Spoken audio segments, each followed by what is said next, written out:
बच्चों, आज हम चर्चा करने जा रहे हैं कक्षा 2 का पहला पाठ, जिसका शीर्षक है ऊँट चला का शेष भाग।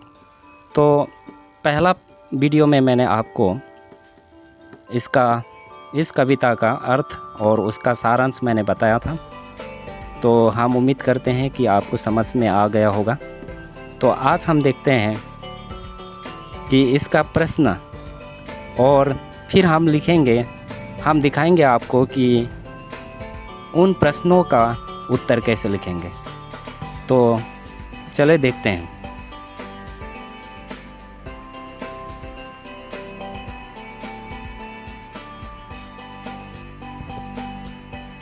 तो इसमें इस पृष्ठ पर लिखा हुआ है, झटपट कविता पढ़कर मजा लो। इसका मतलब आपको जल्दी जल्दी इसको पढ़ना है, प्रयास करना है कि आप ना रुकें पढ़ते समय। तो चलो कोशिश करते हैं इसको। कुछ ऊँट ऊंचा, कुछ पूंछ ऊंची, कुछ ऊंचे ऊँट की पीठ ऊंची। कुछ ऊँट ऊंचा, कुछ पूंछ ऊंची, कुछ ऊंचे ऊँट की पीठ ऊंची। अब जल्दी जल्दी बोलकर देखो, जीभ लड़खड़ा गई ना। कैसे लगी कविता? अब इस कविता को अपने मन से नाम दो, ऊपर दी गई जगह में लिख भी दो। इसका मतलब यहाँ पे जगह दी हुई है, तो इसमें अपने मन से इन पंक्तियों का शीर्षक लिखना है, यानी कि नाम लिखना है आपको। तो आप इसका नाम इस तरह से लिख सकते हैं, बड़ा ऊ, यहाँ पे चंद्र बिंदु और यहाँ पे चौ में आकर चा, ऊंचा ऊँट।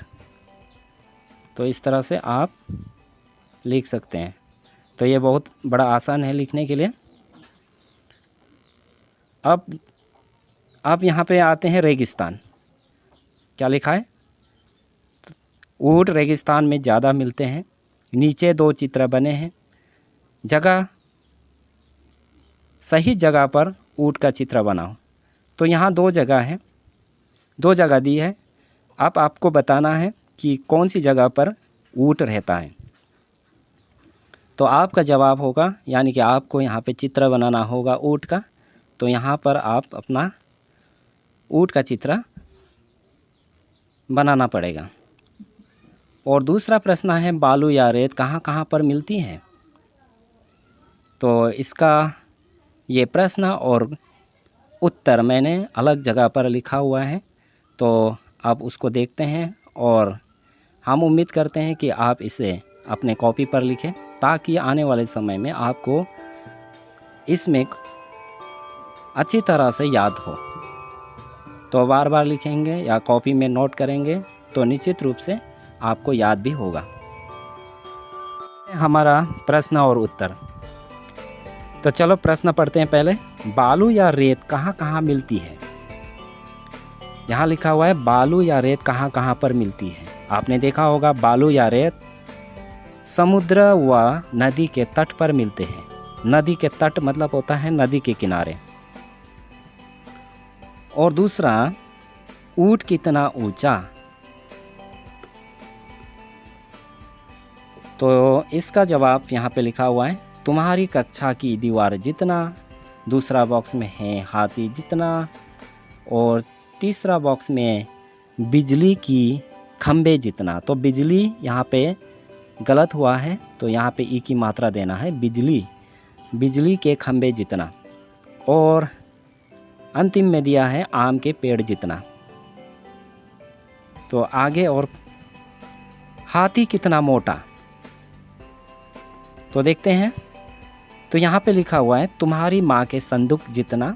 संदूक एक्चुअली कोई स्टोरेज है, कोई बॉक्स है। और दूसरा, ऊँट जितना, पहाड़ जितना, घर के बड़े बक्से जितना। और थर्ड में है, यानी कि तीसरा नंबर है, चींटी कितनी छोटी? तो यहाँ इसका जवाब चीनी के दाने जितनी, चावल के दाने जितनी, इलायची के दाने जितनी। उसके आगे है चाय के दाने जितनी। तो इन प्रश्नों के जो उत्तर हैं आपको अपने कॉपी में लिखना तो आगे देखते हैं फिर से। बहुत से जानवरों को बोझा ढोने के लिए इस्तेमाल किया जाता है। क्या तुम्हें ये ठीक लगता है? क्यों? तो इसका जवाब है, यो देखकर मुझे तकलीफ़। तो क्या लिखा हुआ है आपको शायद दिखाई नहीं दे रहा होगा। यो देखकर मुझे तकलीफ़ होती है, ज़्यादा बोझ उठाने से उन्हें भी कष्ट होता है। तो दूसरा प्रश्न फिर पढ़ते हैं। तुम्हारे आसपास कौन कौन से बोझ उठाते हैं? यानी कि कौन कौन लोग हैं जो बोझ उठाते हैं, जो बोझ उठाते हैं? तो इसका ये सवाल का जवाब है, हमारे पास मजदूर, गधे, घोड़े आदि बोझ उठाते हैं। बोझ का मतलब होता है लोड्स।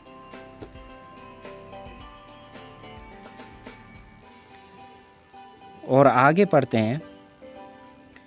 ऊँट के यहाँ पे ख लिखा हुआ है और मैं चाहता हूँ आप सभी से मैं ये कहना चाहता हूँ कि मैंने ये अलग से लिखा हुआ है, तो हो सकता है ये आगे पीछे हुआ हो। आप अपने कॉपी में अपने लिखना ज़रूरी है, इसे लिखें। और अपने जो किताब है उसमें नंबर वाइज आप देख लें कौन सा प्रश्न पहले और कौन सा प्रश्न जो है बाद में लिखा हुआ है, उससे देखकर आप इसे मिला लें, ठीक है। तो नंबर ख यहाँ पे लिखा हुआ है। तो ख में लिखा है कि ऊँट के नीचे से क्या क्या निकल सकता है। तो आपको पता है कि ऊँट बहुत ऊंचा होता है, तो उसके नीचे से कौन कौन गुजर सकता है, कौन कौन निकल सकता है। तो इसका जो उत्तर मैंने लिखा है, ऊँट के नीचे से बकरी, खरगोश, कुत्ता आदि जानवर निकल सकते हैं।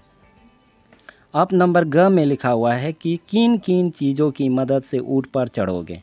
तो ऊँट तो बहुत ऊंचा जानवर है, विशाल जानवर है। तो आपको अगर चढ़ना हो तो किन किन चीज़ों की मदद आप लेंगे? तो आपका उत्तर है सीढ़ी की मदद से, या किसी की कंधों पर चढ़कर। यहाँ पे लिखा हुआ है कंधों, तो कंधों पे यहाँ पे आपको इस तरह से आपको देना है ऊपर में छोटी सी बिंदी, कंधों पर चढ़कर। फिर यहाँ पे लिखा हुआ है सफ़र का सामान। तो सफ़र मतलब यात्रा करना, सफ़र करना।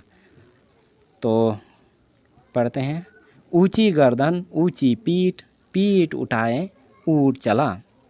बताओ ये सब क्या क्या उठाकर चलेंगे? अब आपको बताना होगा। हाथी क्या उठाकर चलेंगे? तो हाथी अपना सिर, सूंड, हरी घास उठाकर चलेंगे। टीचर जी, तो आपने देखा होगा टीचर क्या उठाते हैं। तो सामान्य रूप से चाक, किताब, मोबाइल फ़ोन। और पिताजी क्या उठाएंगे? पिताजी मोबाइल, कलम, बैग। और शेर क्या उठाकर चलेंगे? सिर, शिकार, पूंछ। और अंत में दादाजी डंडा, किताब, चश्मा।